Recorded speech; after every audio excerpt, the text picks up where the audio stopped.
오늘은 하나님 나라를 이루는 길, 착한 행실에 대해서 함께 나눠보도록 하겠습니다. 사도행전의 말씀은 교회가 성장하는 그런 역사들이 담겨 있는데, 우리가 자칫 잘못하면 교회에 너무 집중하는 그런 것이 있을 수 있습니다. 그런데 하나님의 목적은 교회 그 자체가 아니라 이 세상을 구원하시려는 하나님의 뜻이 있다라는 것이에요. 그래서 교회라는 것은 하나님의 이 뜻, 이 세상을 사랑하셔서 구원하시려는 그 계획의 수단으로 교회를 사용하실 분이다 라는 것을 우리가 기억해야 합니다.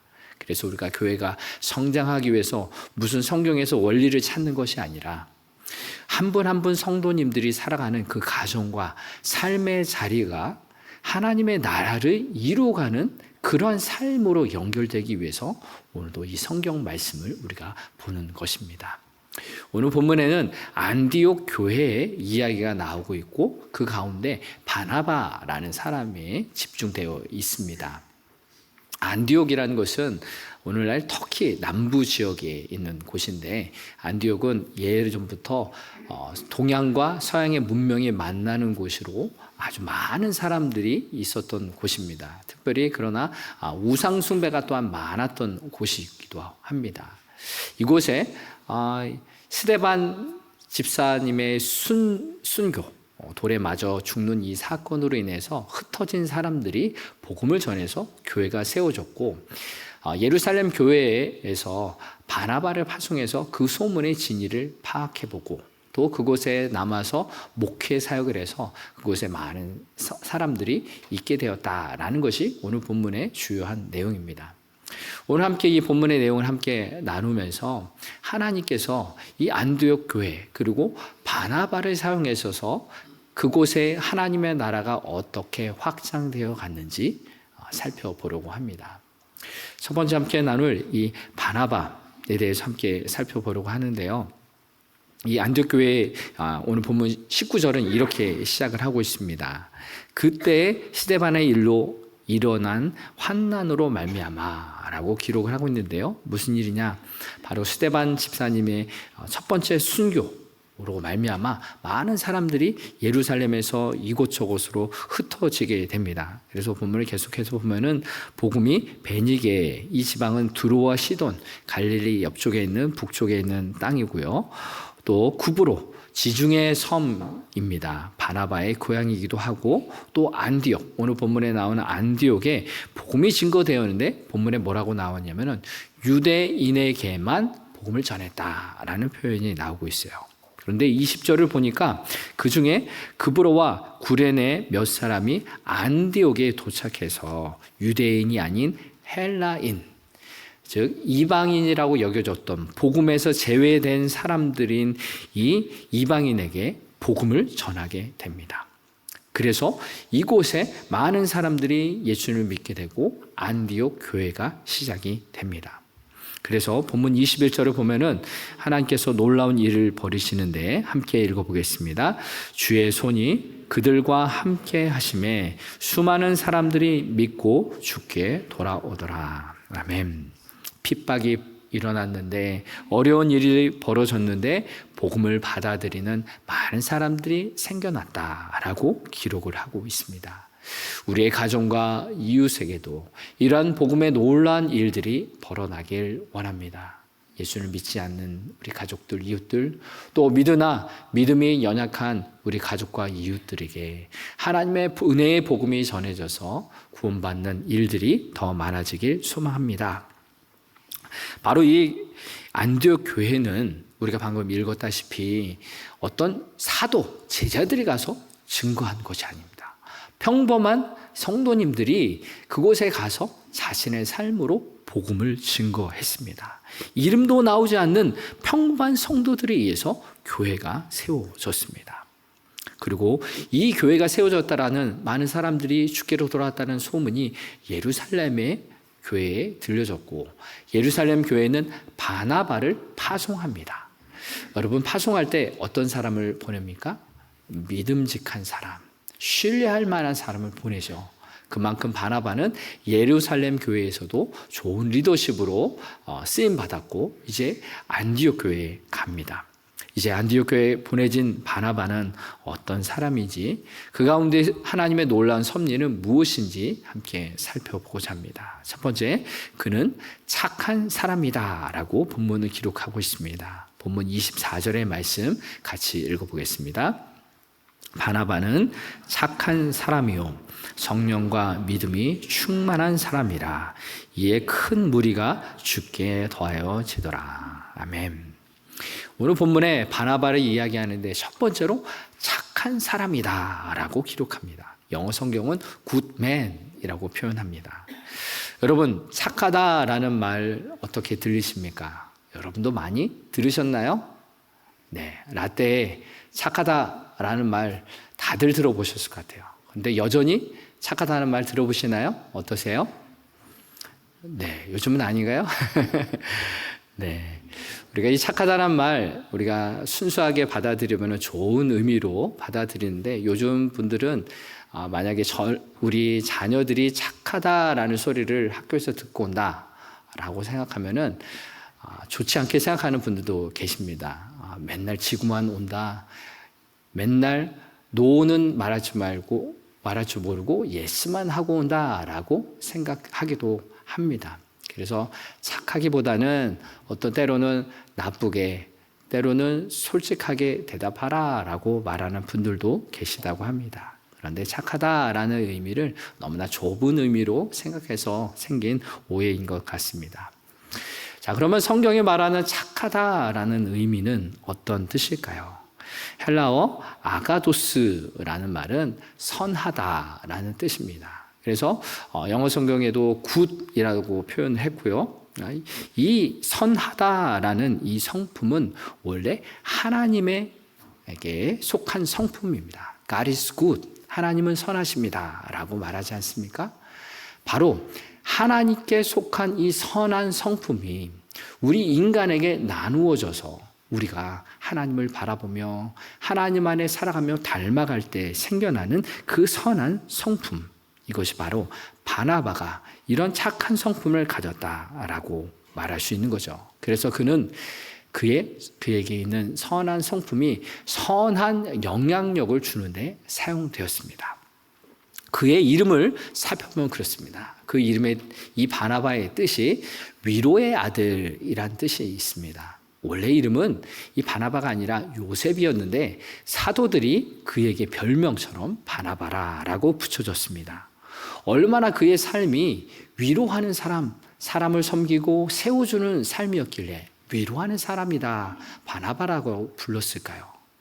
오늘 성경 앞에 사도행전 4장을 살펴보면 그것을 알 수 있는데요. 여러분 성경 있으시면 4장 한번 펼쳐보시겠습니까? 4장 34절 이하에 보면은 예루살렘 교회에서 바나바가 어떻게 사용되었는지, 또한 초대교회의 모습이 어떠한지 나오는데요. 4장 34절 35절의 말씀 함께 읽어보겠습니다. 그 중에 가난한 사람이 없으니 이는 밭과 집 있는 자는 팔아 그 판 것의 값을 가져다가 사도들의 발 앞에 두매 그들이 각 사람의 필요를 따라 나눠 줍니다. 아멘. 예루살렘 초대교회에는 가난한 사람이 없었는데 왜 그랬느냐?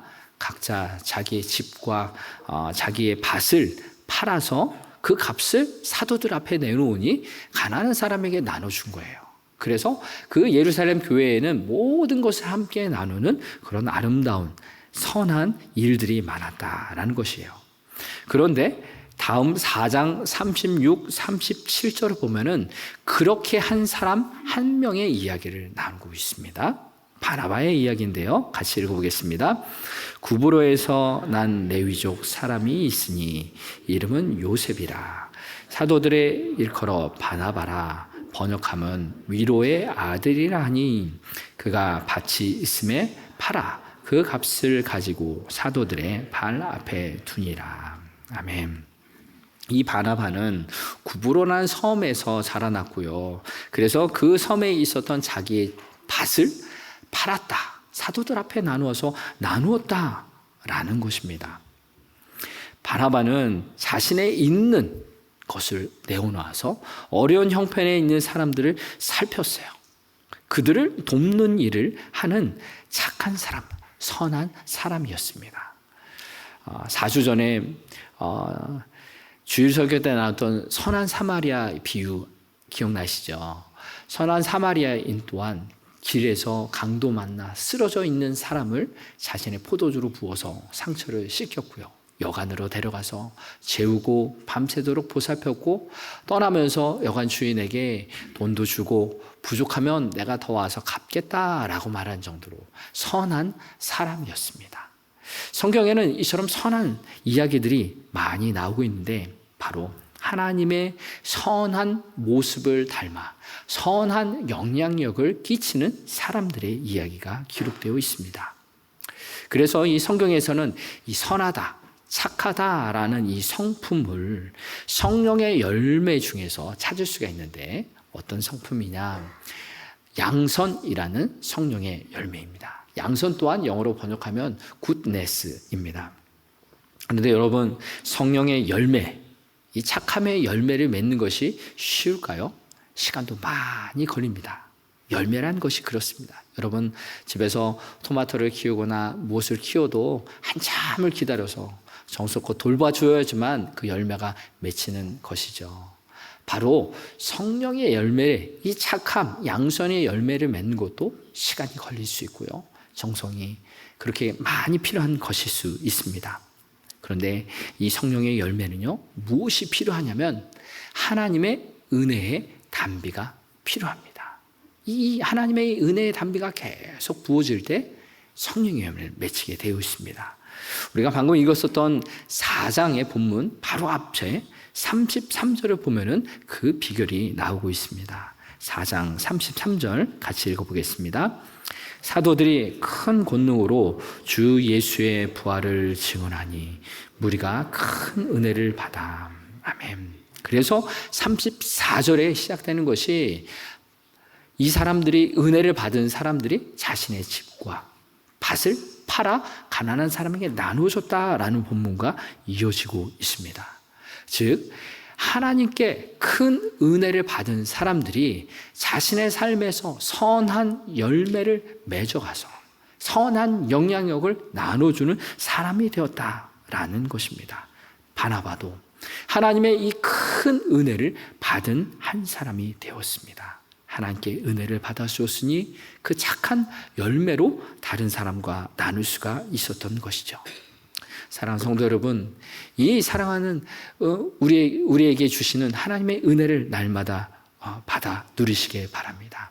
그 하나님의 은혜는요, 우리를 구원하여 주신 은혜입니다. 구원의 은혜 어떻게 주어졌습니까? 십자가에서 피 흘리신 그 보혈로 우리에게 값없이 구원의 은혜가 주어졌습니다. 값없이 주어진 것, 바로 그것이 선물, 은혜입니다. 이 구원의 은혜를 날마다 우리가 누릴 때 우리는 그 은혜로 착함의 열매를 맺어나가고 그 착함의 선한 영향력을 드러내는 삶이 될 수 있습니다. 성령의 열매를 많이 맺어가시며 귀한 은혜를 나누시는 삶이 되시길 바랍니다. 그렇습니다. 바나바는 성령의 사람, 성령의 열매를 가진 사람이었기에 자신의 것을 남에게 나눠줄 수 있었습니다. 그래서 두 번째 함께 나눌 내용은 그는 성령과 믿음이 충만한 사람입니다. 본문 24절의 말씀 다시 한번 읽어보도록 하겠습니다. 바나바는 착한 사람이요 성령과 믿음이 충만한 사람이라. 이에 큰 무리가 주께 더하여 지더라. 아멘. 두 번째로 그에게 있는 내용, 성령과 믿음이 충만한 사람이다라는 것입니다. 착한 성품이 하나님께로부터 나왔음을 살펴보았고요. 이제 또 사도행전 4장의 내용을 살펴보면 이 성령이 충만했을 때 어떤 일이 일어났는지 살펴보려고 합니다. 사도행전 4장 31절을 보면 이렇게 기록합니다. 빌기를 다음에 모인 곳이 진동하더니 무리가 다 성령이 충만하여 담대히 하나님의 말씀을 전하니라. 아멘. 성령이 충만하여 이들이 담대히 하나님 말씀을 전하는데 그 앞에 무엇이라고 기록됐습니까? 모인 곳이 진동하더니 라고 기록합니다. 진동한다. 무슨 의미냐? 큰 울림, 큰 흔들림이 있었다라는 말씀입니다. 보통 우리가 흔들린다, 떨린다 라고 표현할 때 어떻습니까? 내가 밟고 있는 땅이 흔들리면 어때요? 두렵죠. 무섭죠.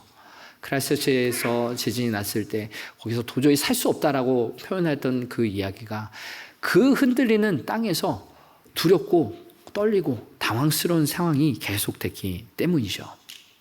그런데 오늘 말씀에서 이 흔들린다, 영적으로 이 흔들리는 이 상황은 무엇이겠습니까?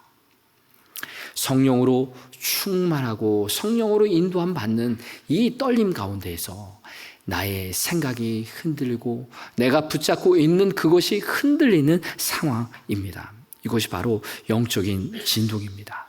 하나님이 나를 흔들어 그리고 내가 넘어질 것 같은 이 상황들, 이런 상황이 닥칠 때 사랑하는 성도 여러분, 무서워하지 마시고요, 당황하지 마시기 바랍니다. 오히려 지금까지의 삶, 그것이 더 흔들렸고 혼란스럽고 무질서했을 것입니다. 하나님은 이 영적인 이 진동을 통하여서 무질서했던 우리의 삶을 다시금 창조하시는 과정을 하십니다. 다시금 만드시는 과정입니다. 이 영적인 진동을 경험했던 바나바 그리고 초대교회의 성도들은 이 자신에게 가장 소중한 것이 무엇이냐, 그것을 하나님 앞에 내어놓을 수 있는 사람으로 변화하게 되는 거죠. 이 영적인 진동을 통해서 내가 붙잡고 있었던 그것들, 이제는 사도들 발 앞에 내려놓게 됩니다. 하나님의 은혜를 나누는 그 통로가 되기를 결단하는 것이죠. 이것이 바로 복음으로 변화된 사람의 모습입니다.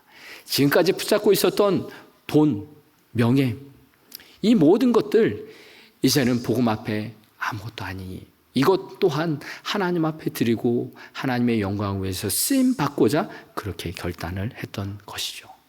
사랑하는 성도 여러분, 우리들에게 가장 중요한 것은 무엇입니까?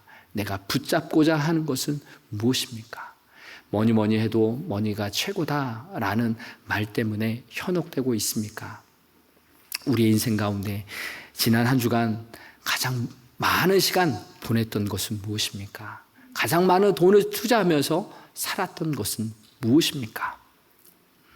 지난 수요일부터 진행됐던 청년 연합 집회의 말씀 메시지를 들어보니 그 시간에 참여했던 청년들이 많은 도전을 받았어요. 내 인생 가운데 무엇을 위해 살아야 하는지, 무엇을 위해서 살아야 하는지, 그 목적이 무엇인지, 방향이 무엇인지 고민하던 청년들이 하나님 만나고 하나님 말씀으로 세워져서 그 고민하던 것, 또 헤매이던 것, 이제 갈 방향을 찾았다라는 청년들의 이야기를 들었습니다. 하나님을 만나면은 우리의 인생이 조정되는 것이요. 무질서했던 우리의 삶의 모습이 하나님이 흔들어 우리를 깨우실 때 그동안 무질서했던 것들, 질서 있게 변하고 혼란스러웠던 그 마음들 다시금 하나님이 질서 있게 창조하시는 순간을 경험하게 되는 것입니다. 동일한 그 진동의 순간이 사도행전 16장에 기록되어 있습니다. 이것 또한 얼마 전에 나눴던 말씀인데요. 빌립보 감옥에 잡혀있던 바울과 실라가 성령으로 충만해서 말씀과 또 기도와 찬송을 했을 때 어떤 일이 일어났습니까? 자신을 묶고 있었던 그 착고가 다 풀려나가게 되고 자신을 가로막고 있었던 그 감옥의 문 또한 열리게 되었습니다. 하나님의 방법이라는 것이 이것이죠. 성령의 충만함으로 그 영적인 진동이 일어날 때 우리를 묶고 있었던 문제들이 해결되고요. 우리 앞에 가로막혔던 그 장애물들이 무너지게 되는 것입니다. 이 하나님의 진동을 경험하시기 바랍니다. 내 삶 속에 혹 어려움이 있습니까? 흔들리는 그 상황 가운데 있습니까? 그 상황이 하나님이 나를 사랑하사 흔들으시고 다시 깨우주시고 하나님을 바라볼 수 있는 그 귀한 은혜의 시간이 되길 바랍니다. 그래서 우리의 삶 속에 하나님만을 꼭 붙들고 이 어려운 순간에 하나님을 바라보는 은혜의 시간 되길 바랍니다. 또한 이 하나님이 흔드실 때 너무나 두려워하지 마시기 바랍니다. 여러분, 독수리가 자기 새끼를 날게끔 할 때 어떻게 훈련하시는지 아시죠? 높은 바위에 있는 둥지에서 새끼를 밀어 떨어뜨립니다. 그러면 그 새끼는 죽을 힘을 다해서 날갯짓을 하게 되는 거죠. 왜요? 엄마 아빠가 날갯짓 하는 것을 보았기 때문에 또 본능적으로 죽을 힘을 향해서 날갯짓을 해요. 그러나 실패해도 걱정이 없어요. 왜요? 그 어미가 등에 태워서 다시 올라가기 때문이죠. 계속되는 이 훈련을 통해서 죽을 것 같은 이 상황, 두려운 이 상황 속에서 엄마, 아빠처럼 나는 것을 배웁니다. 우리도 인생의 이 어려운 순간을 지날 때 우리의 아빠 되시는 하나님을 바라보시기 바랍니다. 하나님의 마음, 하나님의 뜻을 바라보시기 바랍니다. 그래서 우리도 하나님을 닮아서 우리의 마음 가운데 성령의 열매가 맺혀나고 우리의 삶 속에 그 선한 영향력이 드러나는 그런 삶이 되시길 바랍니다. 그래서 오늘 본문에 이 바나바, 이 안디옥 교회 성도들에게 말한 것처럼 모든 사람에게 굳건한 마음으로 주와 함께 머물러 사는 인생이 되시길 바랍니다. 우리가 지금까지 살펴본 것처럼 바나바는 영적인 이 진동 속에서 하나님을 만나는 시간이 되었어요. 성령의 인도하심을 맛보게 되었고 복음이 인도하시는 삶을 살게 됩니다. 그리고 안디옥에 도착했을 때 진짜 듣던 소문대로 이방인들이 하나님을 믿고 있다. 하나님의 은혜이구나 라는 것을 발견하게 됩니다. 그래서 함께 나눌 세 번째, 그는 공동체 안에서 하나님의 은혜를 발견합니다. 하나님의 은혜, 앞서서 말씀드렸다시피 하나님의 은혜는 구원이에요. 은혜로 값없이 주신 그 구원의 은혜, 이방인들이 누리고 있다라는 것을 발견했습니다. 왜 이것이 중요한 내용이냐 하면은 그 당시에는 유대인들에게 자기들만 구원을 받는다라고 생각했습니다. 하나님의 선택받은 우리만, 유대인들만 구원받는다. 그래서 이방인들은 그냥 지옥에 떨어지는 사람들이야 라고 생각했을 뿐입니다. 그런데 바나바가 실제로 안디옥에 들어가서 보니 많은 이방인들이 하나님을 믿게 되었다는 거예요. 예수 그리스도를 통하여 구원의 은혜를 누리고 있었다라는 것을 깨닫게 되었습니다. 그러니 이방인들이 구원을 받았다라는 것은 엄청난 큰 은혜였습니다. 그래서 오늘 본문 23절이 이렇게 이야기하고 있습니다. 23절 말씀 같이 읽어보겠습니다.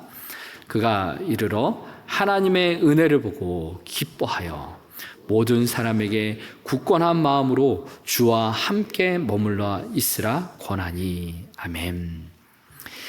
그가 안디옥에 이르러서 보니 정말로 하나님의 은혜로 이방인들이 구원을 받았구나, 하나님의 은혜가 넘치는 곳이구나 라고 깨닫게 되었습니다. 바로 교회란 하나님의 은혜가 넘치는 곳이지요. 그래서 하나님의 은혜를 발견한 이 사도 바울은 은혜를 흘려보내는 역할을 했어요. 무슨 역할을 했느냐? 사울을 찾아서 안디옥에 데려와서 같이 복음을 증거하는 사역을 했습니다. 본문 사울은 어떤 사람이었습니까? 여러분, 사울 스데반 집사를 죽였던 사람이죠. 그래서 사도행전 8장 3절에 보면은 사울이 어떤 일을 했는지를 기록하고 있습니다. 그런데 사울은 교회를 없애려고 날뛰었다. 그는 집집마다 찾아 들어가서 남자나 여자나 가리지 않고 끌어내서 감옥에 넘겼다. 가장 악한 역할을 했던 이 사울이 예수님을 만나서 다메섹도상에서 변화되었다라는 소식도 있었지만 많은 사람들이 이 사울을 만나주지 않았어요.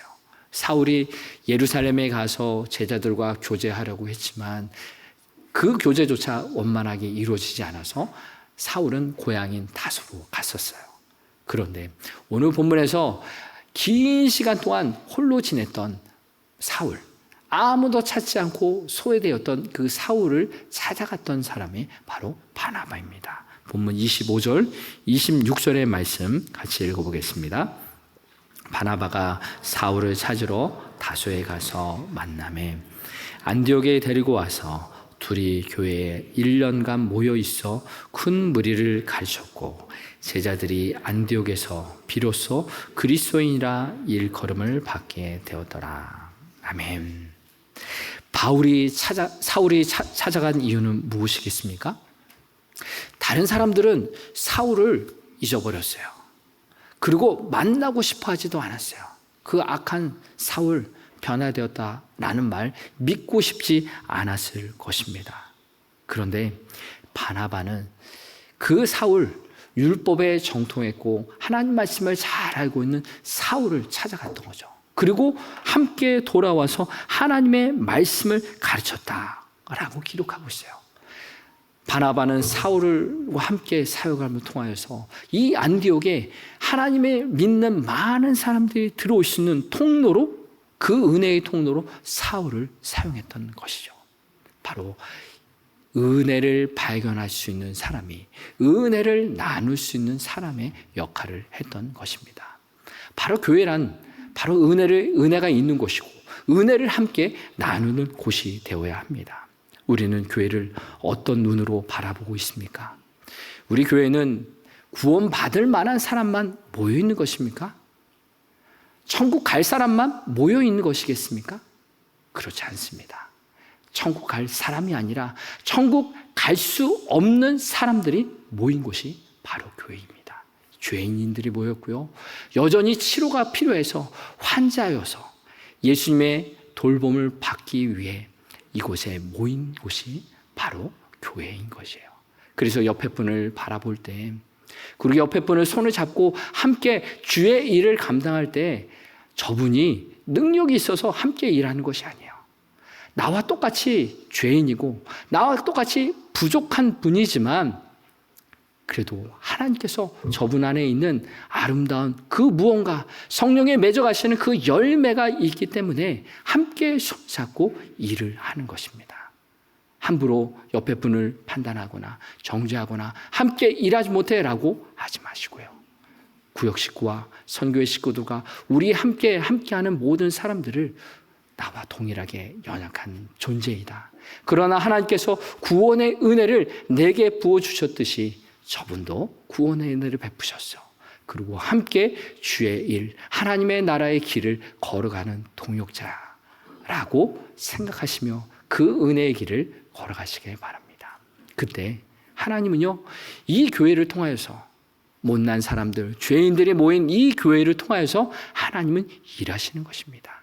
함께 기도하고 함께 하나님의 사람, 성령의 사람으로 만들어져 가기 위해서 함께 기도하고 함께 말씀을 나누고 하나님께 나아가는 우리 교회가 되길 바랍니다. 이제 오늘 말씀을 마무리하도록 하겠습니다. 예수님은 이 세상을 향하여서 빛으로 오셨죠. 그리고 우리를 이 세상의 빛이다 라고 말씀하셨어요. 빛이 될 거야 라고 말씀하신 것이 아니라 빛이다 라고 말씀하신 것을 기억하시길 바랍니다.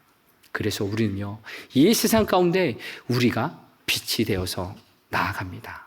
우리는 예수님의 빛을 받아서 빛을 전하는 사람들입니다. 그래서 마태복음 5장 16절에 우리의 역할을 이렇게 말씀하고 있습니다. 같이 한번 읽어보겠습니다.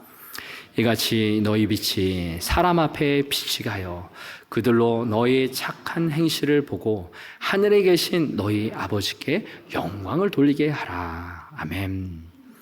예수님의 빛을 받아서 그 빛을 비추는 우리의 모습, 이것이 바로 너희의 착한 행실이다. 우리의 선한 그 열매를 가지고서 하나님 앞에 영광 돌릴 때 많은 사람들에게 그 선한 영향력이 흘러간다라고 말씀하고 있습니다. 오늘의 이 말씀처럼 구원의 은혜를 받은 내가 구원의 은혜를 흘려보내는 축복의 통로의 역할을 감당하시게 바랍니다. 그 착함을 통하여서 나의 가족들이, 우리의 이웃들이 동일하게 하나님의 구원의 은혜에 들어오고 동일하게 구원의 은혜를 나누는 우리의 가정과 삶이 되길 주의 이름으로 축복합니다.